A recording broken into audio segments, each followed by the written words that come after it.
जय गजानन. वृषभ राशीच्या जातकांसाठी सप्टेंबर 2026 हा महिना कसा असणार आहे, काय घडामोडी घडणार आहेत या महिन्यामध्ये. सप्टेंबर 2026 या महिन्यामध्ये वृषभ राशीच्या जातकांसाठी हे गायडन्स आपण बघणार आहोत टॅरोद्वारे हे गायडन्स घेणार आहोत की हा महिना तुमच्यासाठी कसा असणार आहे, काय अप्स अँड डाऊन असणार आहेत या महिन्यामध्ये, काय चेंजेस तुमच्या आयुष्यामध्ये घडणार आहेत. सो या रिडिंगला रेझोनेट होण्यासाठी आपापल्या इष्टदेवतेचं नाव घ्या आणि हो, तुम्हीही घ्या, मी पण घेते. जेही काही इष्ट असतील, कुलदेवी असेल, कुलदैवत असेल, त्यांचं नाव घ्या, मीही घेते.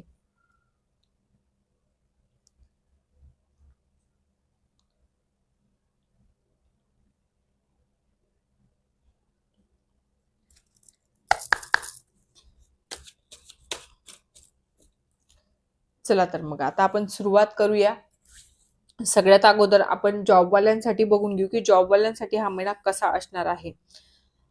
जॉबच्या ठिकाणी थोडेसे प्रॉब्लेम्स क्रिएट होत आहेत. म्हणजे जे तुम्ही ज्यांच्यावर अंधविश्वास ठेवलेला होता असे लोक तुम्हाला प्रॉब्लेम क्रिएट करतायत, म्हणजे डिच करतायत तुम्हाला.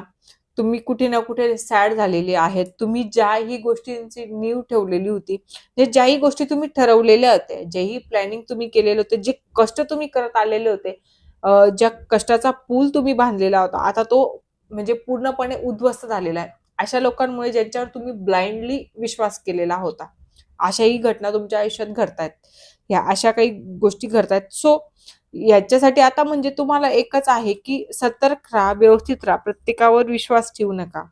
प्रत्येक व्यक्तीच तुमच्यासाठी चांगला आहे असं नाहीये. जर चेंजेस केले, प्रत्येक गोष्टीला पडताळून बघितली, प्रत्येक गोष्टीला विचार केला की ठीक आहे, म्हणजे 2 पाऊल पुढचा आणि मागचा विचार करून जर काही गोष्टी करण्याचा प्रयत्न करा. आणि जर ते केलं, जर करण्याचा प्रयत्न केला, ब्लाइंडली कुणावर विश्वास ठेवला नाही, माइंडली अनस्टेबल व्हायचं नाहीये तुम्हाला बिलकुल पण.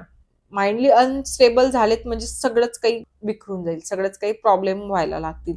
त्याच्यासाठी मग काय की तुम्हाला सगळ्या काही गोष्टी छान केल्या विचारांवर, म्हणजे तुमचे थॉट्स प्रोसेस, तुमचे माइंडसेट जर अनस्टेबल होऊ दिला नाही, छान राहिले, स्टेबिलिटी आणली, तर सगळं काही छान होऊ शकतं. पॉझिटिव्ह होऊ शकतं, होईल, सगळंच काही छान होईल असं नाही, होऊ शकतं जर तुम्ही तुमच्यावर काम केलं.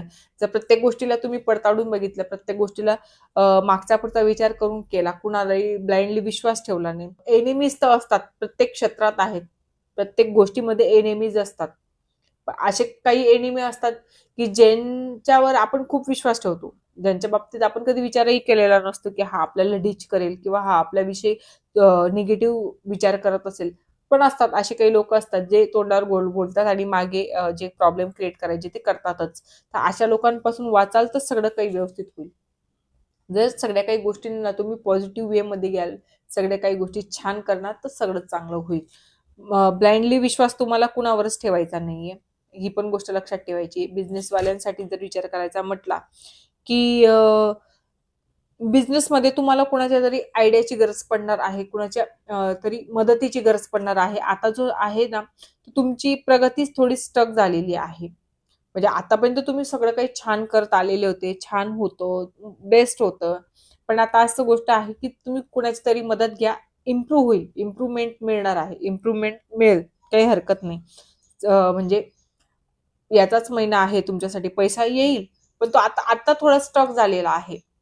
किंवा जर तुम्ही मदत घेतली नाही आणि जर कोणाकडनं मदत मागितली नाही किंवा अजून काही रिकवर करण्याचा प्रयत्न केला नाही, तर मग पैसा स्टक होऊ शकतो, कायमचा स्टक होऊ शकतो.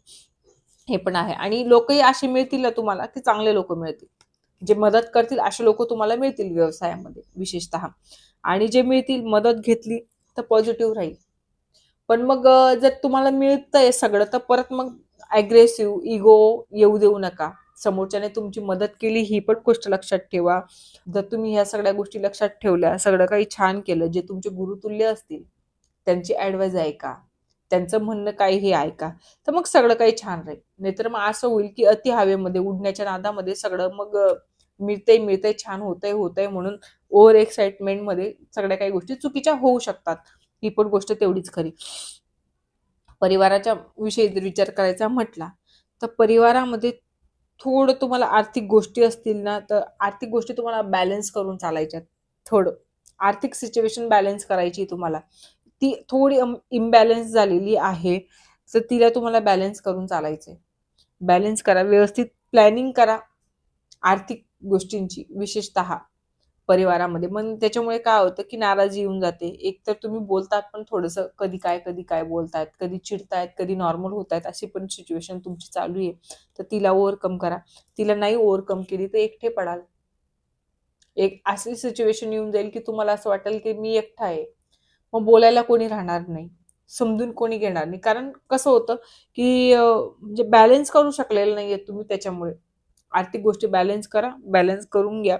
कष्ट तर तुम्ही करतातच आहेत, बॅलन्स करायचं आहे फक्त तुम्हाला. म्हणजे कुठला पैसा कुठे खर्च करायचा आहे, कुठलं काय, पुढची प्लॅनिंग प्लॉटिंग सगळी करून चालायचं आहे. प्लॅनिंग करा पुढची. आहेत काही गोष्टी स्टेबल आहेत, फक्त आता त्यांना म्हणजे खराब नको व्हायला म्हणून स्टेबल करायचे. कदाचित अजूनही तुम्हाला असं वाटत असेल की काही पण काय सांगतात, माझी तर परिस्थिती व्यवस्थित आहे, पण पुढचं कोणी बघितलं. प्लॅनिंग करा व्यवस्थित. ही गायडन्स त्याच्यासाठी आलेली असते की जर निगेटिव्ह आलेलं आहे, सगळं निगेटिव्ह आहे, तर याचा अर्थ तुम्ही निगेटिव्ह मोडला जाल का? नो. गायडन्स काय आहे की कुणावरही ब्लाइंडली फेथ करू नका, ब्लाइंडली विश्वास कुणावरच ठेवू नका. असं समजू नका की हा माझा, तो माझा, तो माझा, तो माझा, हा करून घेईल, तो करून घेईल.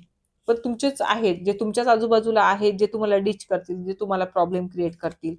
सो तेच सांगते मी की फॅमिलीमध्ये आर्थिक गोष्टी बॅलन्स करा. काय सांगता येतं की पुढे जाऊन तुमच्यासाठी काहीतरी प्रॉब्लेम होणार असेल म्हणून ही गायडन्स आलेली असेल.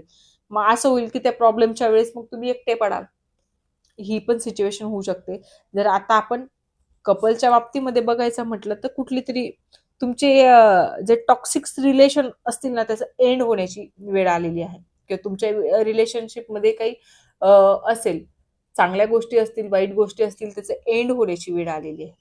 जे तुमच्यासाठी चांगलं नव्हतं ते एंड होईल. कधी कधी असं असतं की एखाद्या रिलेशनशिपमध्ये आपला पार्टनर खूप व्यसन करत असेल किंवा खूप अग्रेसिव्ह असेल, खूप निगेटिव्ह थॉट्स असतील, खूप निगेटिव्ह गोष्टी भरून ठेवलेल्या असतील, तर त्याचं कुठे ना कुठे एंड होण्याची वेळ आलेली आहे. म्हणजे आताची सिच्युएशन तुम्हाला असं वाटत असेल, आता म्हणजे तुम्हाला असं फील पण होत असेल की खूप बॅड सिच्युएशन आहे, खूप खराब झालेलं आहे सगळं काही. पण ट्रस्ट मी, म्हणजे मी सांगते म्हणून तरी ही गोष्ट ऐका की एक वेळा असा येईल की ह्या सगळ्या गोष्टींवर पांघरून पडेल आणि सगळं काही नव्याने छान होईल. असं पण होईल. येस, नव्याने छान होईल. आणि जे नव्याने छान होईल म्हणजे असं आहे ना की जर मॅरिड कपल असाल तर छोटे मोठे प्रॉब्लेम्स जे आहेत, छोटे मोठे छोटे मोठे म्हटल्यापेक्षा मोठेच असतील, तर त्यांना तुम्ही म्हणजे लगेच रिलेशन तोडू नका. आता जे लगेच चाललंय ना की लगेच रिलेशन तोडून मोकळं होऊन जायचं, तसं करू नका. थोडा वेळ द्या तुमच्या रिलेशनशिपला. थोडंसं समजून घ्या एकमेकांना. आहे वेळ खराब आहे, आणि जेव्हा वेळ खराब येते ना तेव्हाच ही गोष्ट पण असते की बघायला मिळते की आपल्यासाठी आपलं पार्टनर काय करू शकतो. आपला आपल्यावर आपला पार्टनरचा किती जीव आहे, ही खरी वेळ असते हे समजून घेण्याची, ही बघण्याची.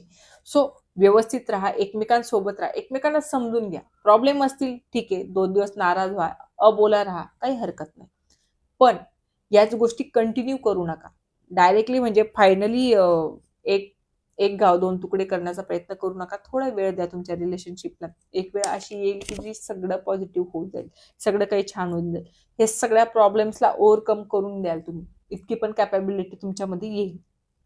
हेल्थच्या बाबतीमध्ये जर विचार करायचा म्हटलं तर हेल्थ, मग हेच जे सध्याची सिच्युएशन चालू आहे, जे प्रॉब्लेम्स क्रिएट बॅलन्स करू शकत नाहीये, जे प्रॉब्लेम्स आहेत, त्याच्यामुळे असं होतंय की तुम्ही खूप अडकून गेलेले आहात. तुम्ही थॉट्स तुमचे इतके निगेटिव्ह करून घेतलेले आहेत, तुम्ही इतक्या त्याच थॉटमध्ये तुम्ही इतके अडकून गेलेले आहात की आता तुमच्याकडनं त्या विचारातनं, त्या गोष्टीतनं बाहेर तुम्ही निघू शकत नाहीये.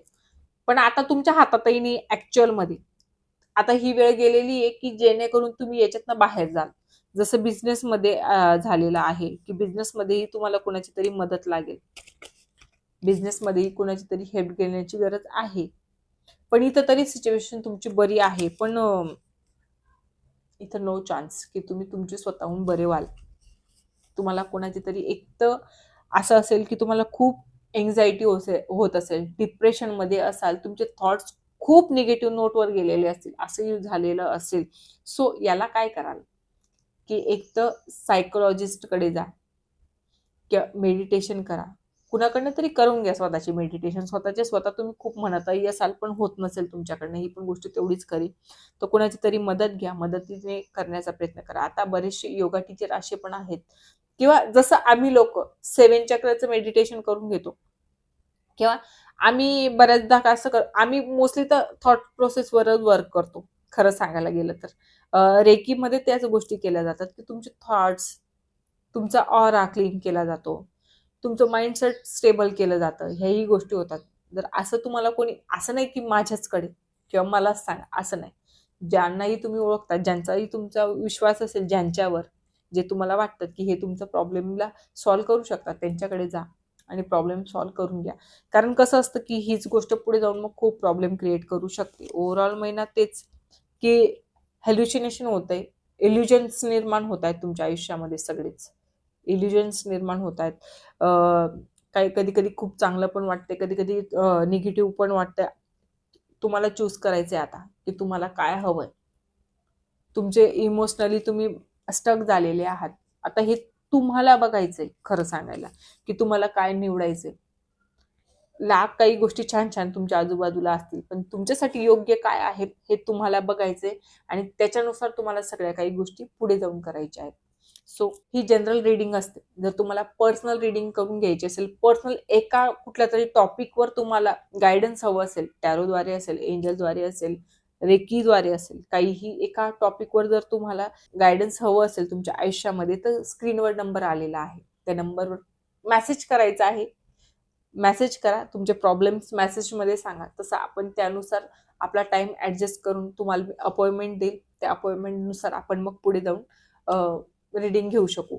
सो आणि जर गायडन्स ही आवडली असेल ना, तर आपल्या चॅनलला लाईक, शेअर, सबस्क्राईब करायला विसरू नका आणि हो कमेंटमध्ये जय गजानन लिहायला विसरू नका. जय गजानन.